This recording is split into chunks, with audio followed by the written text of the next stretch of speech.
the day they had waited for. A day full of joy, promises, and dreams for the future.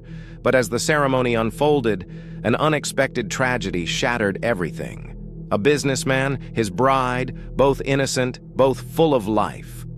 How could something so brutal happen on what should have been their happiest day? Who could turn such a moment of love into an act of violence? What could drive a person to commit such a heartless crime on a wedding day? Investigators were left with more questions than answers, and even now, the truth remains elusive, tangled in a web of betrayal and obsession. Stay with us as we uncover the shocking details of a wedding day turned deadly.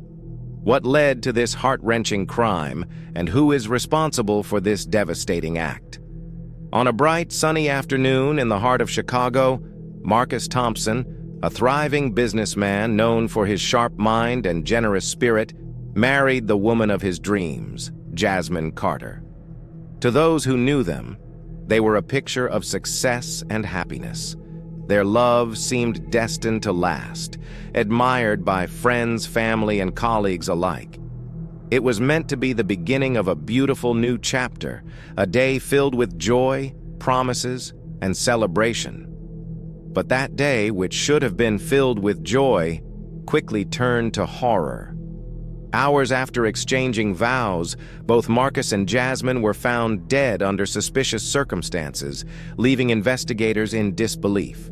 What was initially believed to be a tragic accident quickly unraveled into something far more chilling, a tragedy that no one could have anticipated. And as the investigation unfolded, the truth became increasingly hard to ignore. Someone close, someone with deep ties to Marcus, had turned the celebration into a nightmare. The shocking turn of events would leave a city questioning the dark motives that lie just beneath the surface. Marcus, a well-established businessman, had been through the ups and downs of life, but this day was supposed to mark the beginning of a new chapter with his bride, Jasmine. She, too, was loved by their circle of friends and family, a perfect match for the man who had built his empire from the ground up. But beneath the surface of this perfect day, there was an undercurrent of tension. Tasha, Marcus's ex-girlfriend, and the mother of his child, had been a constant thorn in his side ever since their rocky breakup. What the guests didn't know, as they sipped champagne and celebrated, was that Marcus had been running from Tasha for years. Tasha had a history that few knew. Before her relationship with Marcus, she had spent time behind bars, convicted of a violent crime that had shaped her into a woman full of rage and bitterness. After her release, she tried to start fresh, but her obsession with Marcus remained. He had helped her once when they were together, but after their split, he made it clear that he wanted nothing more than to move on with his life. He had hoped to put the past behind him, but Tasha's grip on him was unrelenting. Marcus did everything in his power to distance himself from Tasha.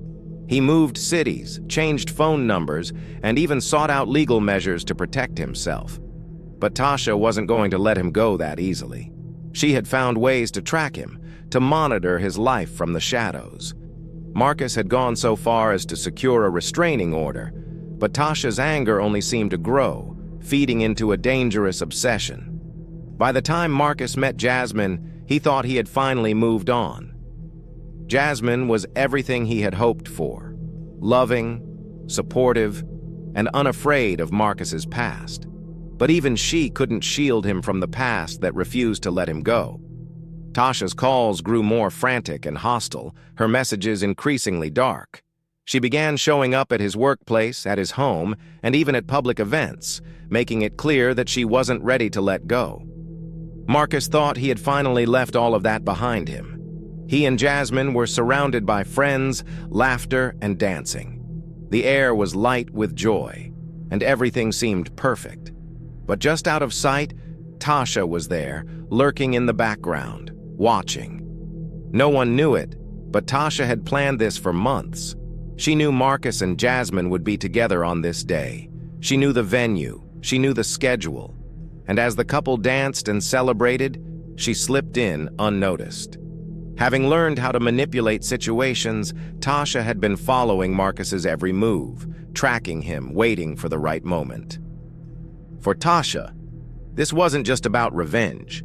It wasn't even about the love they once shared. It was about control.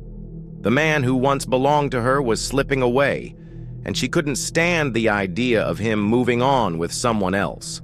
If she couldn't have him, no one else would. Marcus's attempts to move on, to build a new life with Jasmine, only fueled Tasha's rage and her desire to reclaim what she believed was rightfully hers. Then suddenly, the lights in the ballroom flickered and went out, plunging the room into complete darkness. A single, sharp gunshot rang through the air, followed by a series of rapid shots. Panic erupted as everyone dropped to the floor, seeking shelter from the unknown assailant. Screams filled the air, and the sound of frantic footsteps scattered in all directions. The guests scrambled to find cover, their hearts racing with fear. In the distance, the wail of sirens grew louder as the police were called to the scene, their arrival now the only hope for restoring order to the madness that had taken over the ballroom. In that moment, Marcus's nightmare came to life. The wedding that was supposed to mark the happiest day of their lives would become the day their futures were stolen. By the time the police arrived, both Marcus and Jasmine were found dead, victims of a brutal act. The violence wasn't just the result of a passing fit of rage. It was the culmination of years of bitterness, obsession, and a twisted desire to control the man who had tried to escape her grasp. The ballroom, once filled with laughter and music, was now eerily silent, save for the occasional murmurs of frantic guests who had witnessed the horror unfold before their eyes. The guests who had come to celebrate were now scattered, many still in shock, unable to comprehend what had just happened. Investigators rushed to secure the premises, clearing the remaining partygoers from the area, moving them into secured rooms, away from the crime scene. Outside, the flashing red and blue lights from police vehicles cast long, unnatural shadows on the ground, illuminating the building in an almost surreal light. Inside, the police and detectives began their meticulous work, surveying the scene for any clues that could help unravel the mystery. The investigators began to piece together the timeline of events, searching for evidence, fingerprints, bloodstains, anything that could lead them to the answers. But despite the severity of the crime, something about the scene didn't sit right. The attack had been swift, precise, and disturbingly clean. The ballroom had been packed with people just moments before the lights had gone out. There had been no struggle, no screams of panic until the shots rang out. How had the killer known where to strike when the lights went off, in a room filled with people scrambling to find cover? The detectives began to focus on the details.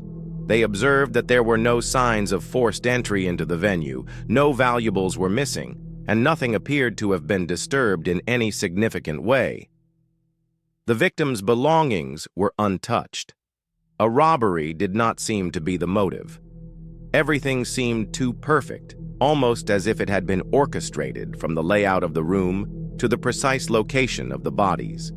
Marcus and Jasmine had been standing near the center of the ballroom, the epicenter of the celebration.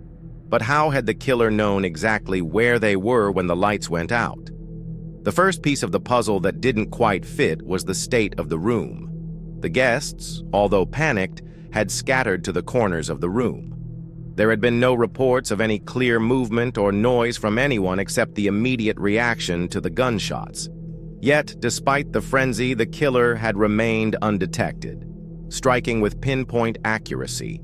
It didn't take long for the detectives to consider the possibility that the assailant had inside knowledge of the venue.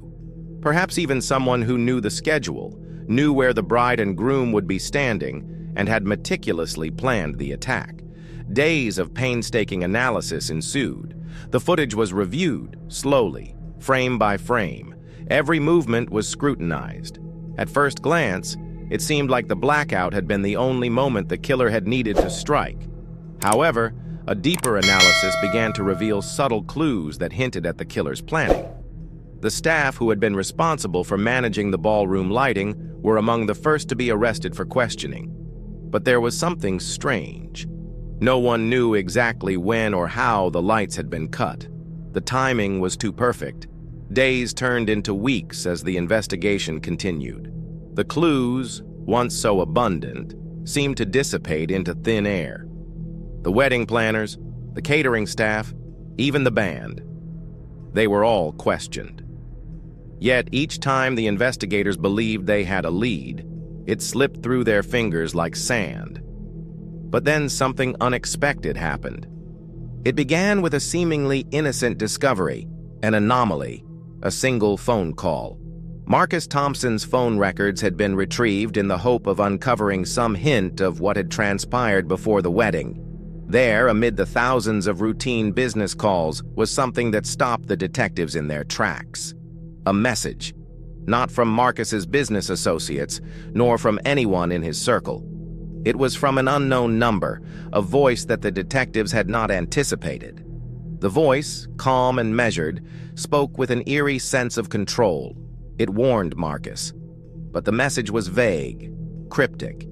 There were no direct threats, no obvious connections to the murder, only a single phrase that left everyone unsettled. "You won't see it coming, but I will make you pay for what you did." Who was the voice on the other end? Why had they chosen that moment to reach out? And more importantly, what was Marcus's connection to this mysterious person?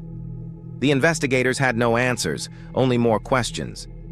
But they knew one thing for certain. This wasn't just a random act of violence. There was something more to this case than they could see. The breakthrough came when the investigators started digging deeper into Marcus's personal life, his past, and the people he had crossed paths with. It wasn't long before a name surfaced, a name that had long been buried, a name that had slipped through the cracks of the investigation. Tasha. Tasha? The name meant nothing at first. But as the detectives went deeper into Marcus's history, they uncovered a series of relationships and dealings, some legal, some not, that had involved Tasha. She had been a part of Marcus's life long before he met Jasmine. The deeper they dug, the clearer it became. Tasha had been more than just a woman from his past. She had been a person he had wronged, a person who, for reasons unknown, had been waiting for the perfect opportunity to strike. As the story unfolded, the investigators began to piece together the disturbing truth. Tasha had been watching Marcus for months. She had been following him, monitoring his every move. She had known about the wedding, the venue, the guest list. She knew exactly where Marcus and Jasmine would be standing at the moment the lights went out.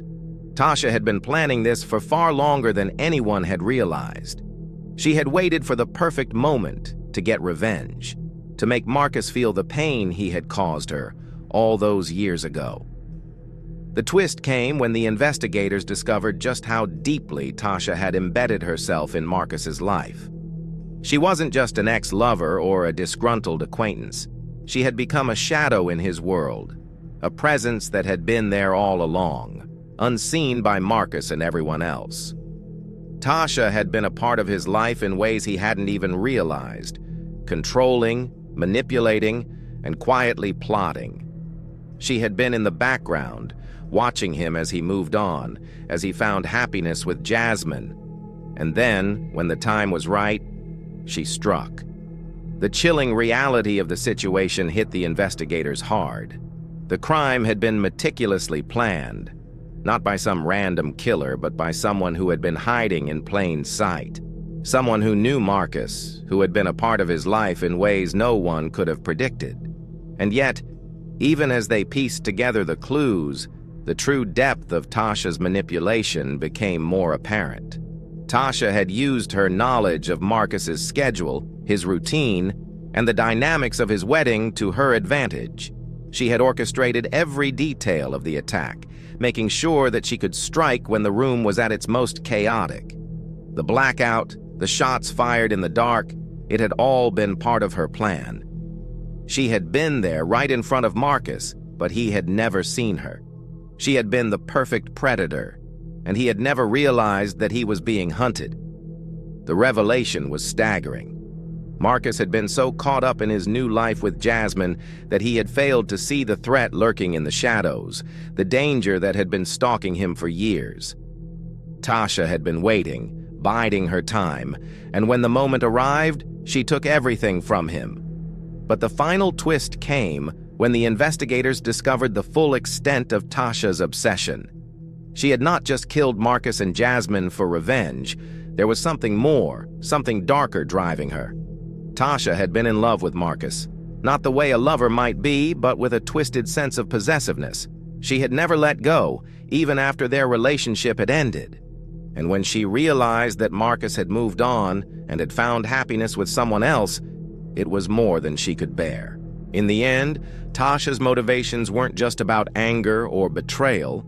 It was about control, about keeping Marcus in her grasp no matter the cost. She had been playing a long game, and the wedding, with all its significance and joy, had become the perfect stage for her final act. The tragedy that unfolded that night wasn't just a random killing. It was the culmination of years of manipulation, obsession, and a desire to destroy everything Marcus had worked to build. The shock of the discovery rippled through the investigation team. What they thought had been a straightforward case of a senseless attack had turned out to be something far more complex, far more disturbing. The killer had been someone no one expected, and the motives were more twisted than anyone could have imagined. As the investigation closed, the full extent of Tasha's actions became clear.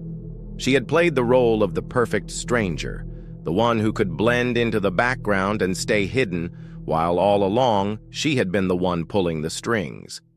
The ballroom, once filled with love and celebration, had become a stage for her revenge, a stage where Marcus and Jasmine had been nothing more than pawns in her twisted game. The courtroom was heavy with anticipation. The air, thick with a mix of nervous energy and silent dread, seemed to hum with every breath taken. It was the trial that had captivated an entire city, the trial that would forever alter the lives of those involved. Tasha, once a figure lurking in the shadows, now stood in the harsh light of justice, facing the weight of her actions. The stakes could not have been higher. The tension in the room was almost unbearable as the judge called the court to order. On one side, the prosecution, determined to hold Tasha accountable for the horrors she had unleashed on the lives of Marcus and Jasmine. On the other, the defense, grasping at straws, trying desperately to cast doubt on the carefully constructed case against her.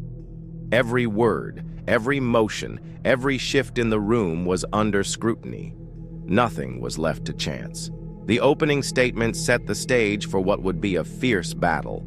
The prosecutor, a seasoned veteran, spoke with the kind of confidence that only comes from years of experience.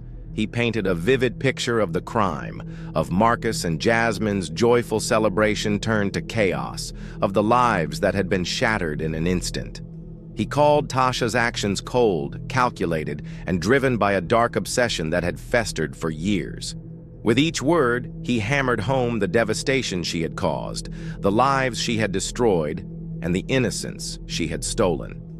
But Tasha's defense attorney, a man known for his ability to defend the indefensible, took a very different approach.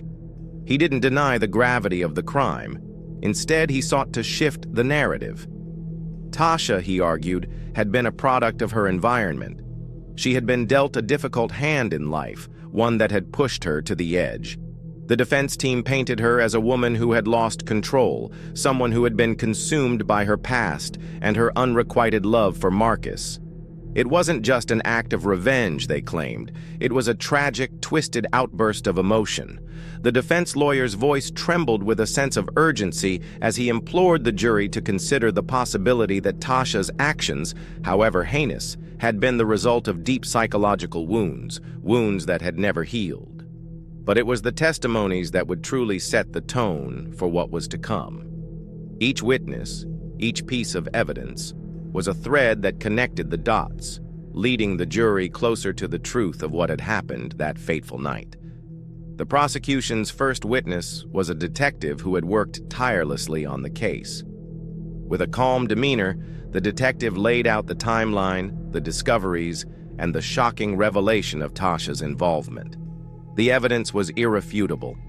Every detail had been meticulously recorded, every piece of the puzzle in place. The blackout, the chaos, the manipulation. Tasha had orchestrated it all. The defense, however, fought back with everything they had. They brought in a psychologist to testify about Tasha's state of mind, hoping to plant the seed of doubt. The psychologist spoke at length about Tasha's troubled past, her time in prison, and the psychological trauma she had endured. It was an argument aimed not at clearing her of guilt, but at reducing the severity of her actions. They hoped to convince the jury that Tasha was not a cold-blooded killer, but a woman pushed to the edge by her own inner demons. Then came the moment that no one had expected. Tasha herself took the stand. Her appearance in the courtroom was a far cry from the woman who had walked the streets free just months before. Gone was the calm demeanor, the practiced indifference. In her place was a woman who seemed distant, almost detached from the gravity of what she had done. She answered questions in a monotone voice, her eyes glazed, her posture rigid. Yet, when asked about her motivations, about why she had chosen to destroy the lives of Marcus and Jasmine, something in her expression shifted. A flicker of something, perhaps regret, perhaps something darker, crossed her face. "I wanted him back," she said quietly, almost as if the words were being pulled from her unwillingly. "I never let go. I couldn't." It was the first real glimpse into her mindset. The room fell silent as her words hung in the air, the weight of them sinking in. The prosecutor, momentarily stunned, seized on the opportunity. He pressed her on her obsession, on her belief that Marcus was still somehow hers to control. He asked her if she had ever considered the consequences of her actions, if she had ever truly thought about the lives she was ruining. But Tasha remained eerily calm, almost as if she were recounting someone else's story. She spoke of her love for Marcus as though it had been some sort of possession, a right that had been taken from her. "I didn't want to hurt anyone," she said, her voice barely a whisper. "But he had moved on. I couldn't watch him with her. He was mine." The prosecutor's questions grew sharper, each one a reminder of the devastation Tasha had caused. Yet her answers were chilling in their simplicity. She seemed to justify her actions, to explain them as though they were the only logical response to her pain. There was no remorse in her words, only the cold, hard truth of her obsession. The defense tried to intervene, trying to soften the impact of Tasha's words. They emphasized her troubled past, her history as an ex-convict, and the psychological factors that had played into her actions. They argued that Tasha had never truly been given a chance to heal, that the system had failed her, and that she had been driven to her breaking point. But the damage had been done. Tasha's testimony had peeled back the layers of her twisted psyche, revealing a woman who had been consumed by jealousy, by a need for control, and by a love that had become an obsession. As the trial wore on, the arguments grew more intense. The jury was left to grapple with the complexity of Tasha's motives. Was she a cold-blooded killer, or was she simply a woman undone by her own desires, her own insecurities? The prosecution painted her as a predator, someone who had carefully planned every step of the crime. The defense, on the other hand, argued that Tasha had been a victim of her circumstances, a woman pushed too far by a broken system and a broken heart. The tension in the courtroom continued to build, and as the closing statements were made, the jury knew that they were not just deciding Tasha's fate. They were deciding whether or not a person could be consumed by their own need for control, their own obsession. Could someone who had been hurt so deeply by love truly be held accountable for the lives they destroyed? As the judge called for a recess, the room remained silent, each person caught in the gravity of the moment. The trial was nearing its end, but the answers, the truth, remained as elusive as ever. Would justice be served? Or would the courtroom become just another place for Tasha to tell her story, to manipulate the narrative one last time? The answer was yet to come, but one thing was clear. This trial would be remembered as one of the most harrowing legal battles of a generation, a case that would leave scars on everyone it touched. And as the room emptied, the true cost of Tasha's actions remained. The court might decide her fate, but the scars she left behind would never fade. The crime had left its mark on everyone involved, but the aftermath, the true toll of the tragedy, was even more harrowing. The courtrooms may have delivered their verdicts, and the cameras may have turned away, but for the families, friends, and community, the pain lingered, an ever-present reminder of the violent end that had come far too soon. Tasha, an ex-convict, a mother, was the last person anyone would have expected to be capable of such a cold, calculated crime. The woman they had once known had reappeared in Marcus's life after years of silence, seemingly ready to move forward, but behind her quiet demeanor, a storm was raging. She was a woman marked by her past, her troubled history, her time spent behind bars, and the child she had borne with Marcus years before. Yet no one could have anticipated the depth of her refusal to let go, to accept that Marcus had moved on. The city had tried to make sense of what had happened. Marcus and Jasmine's deaths were tragic, yes, but they were also the result of a long, destructive obsession that no one could have foreseen. Tasha's connection to Marcus had been far more complex than anyone realized. What was initially seen as a bitter ex-lover's grudge had turned out to be something darker, a twisted and consuming desire that went far beyond love. Tasha's emotions had festered over the years, not nurtured by closure or healing, but by the anger of rejection and the feeling that Marcus had somehow abandoned her and their child for a life she couldn't control. Her past as a convict should have been a warning, but it had slipped through the cracks. People saw her as a woman who had paid for her mistakes, who was trying to rebuild her life. And in some ways, she had. She kept a low profile, living her life with the weight of her past hanging over her. But beneath that fragile surface, the wounds never healed. Her obsession with Marcus was far deeper than anyone had realized. It wasn't just a matter of wanting to get back at him for moving on. No, this was something far more consuming. She couldn't let go, not just of him, but of the idea that her family could somehow be whole again, that Marcus could somehow still be hers. For Jasmine's family, the devastation was incomprehensible. Their daughter had been a bright light, filled with promise and love for the man she had chosen to marry. Her death, at the hands of someone who had once been so close to Marcus, was unfathomable. And for Marcus's family, it was a similar wound, but one made even more complicated by the fact that they had once welcomed Tasha as part of their lives. She had been in their circle, a familiar face, someone they had trusted to co-parent with Marcus. How could the woman they had once known have become the monster that tore their son's life apart? It was a question they would never be able to answer, and the pain of their son's death would forever be compounded by the knowledge that Tasha had been the one to destroy everything they had hoped for. Tasha's life post-trial was filled with a kind of bitter resignation. While the community around her tried to pick up the pieces of their shattered lives, Tasha had been forced to confront the fact that her obsessive love for Marcus had led her down a path she could never come back from. She had lost everything in the process, her freedom, her future, and any hope of ever being a part of Marcus's life again. But the true emotional aftermath for her was the hardest to comprehend. There was no redemption, no second chance. She had destroyed everything she had once held dear in her obsession to keep control over Marcus, even after everything had fallen apart. For years to come, the scars would remain. The families, forever marked by the pain of the crime, tried to move forward, but the shadow of what happened on that night lingered. Each milestone, every anniversary, was a reminder of the price they had paid.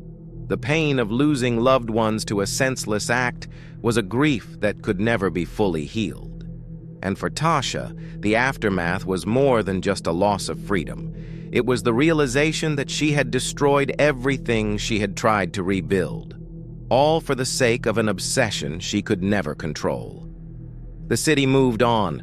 The streets slowly returned to their normal rhythms, but the memories of Marcus and Jasmine, their laughter, their love, their lives, remained forever etched in the minds of those who had known them.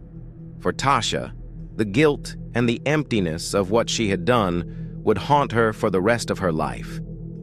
The story of Marcus, Jasmine, and Tasha didn't just end in the courtroom, it lingered in the hearts of those left behind.